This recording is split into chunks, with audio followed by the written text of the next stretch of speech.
Hi hello வணக்கம், welcome to அரியணை police academy. 3 ரேஷியோவாக இருக்குது, ஒரே ரேஷியோவாக மாற்ற போகிறேன்.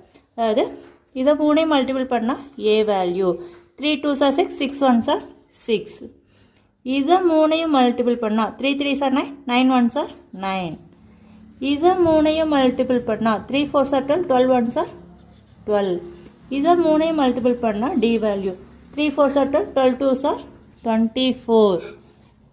இதை சிம்பிளிஃபை பண்ணால் 3 டபுள் அடித்தா 2 3s are 6, 3 3s are 9, 4 3s are 12, 8 3s are 24. That's all. Okay students, உங்களுக்கான ஒர்க் அவுட் சம் இது. அப்படியே ஒரு லைக் பண்ணுங்கள், ஆன்சரை கமெண்ட் பாக்ஸில் ஷேர் பண்ணுங்கள். தேங்க்ஸ் ஃபார் வாட்சிங். ஹாய் ஹலோ வணக்கம், வெல்கம் டு அரியணை போலீஸ் அகாடமி. 3 ரேஷியோவாக இருக்குது, ஒரே ரேஷியோவாக மாற்ற போகிறேன். அதாவது இதை 3 மல்டிபிள் பண்ணால் A value 3 2s are 6, 6 1s are 6.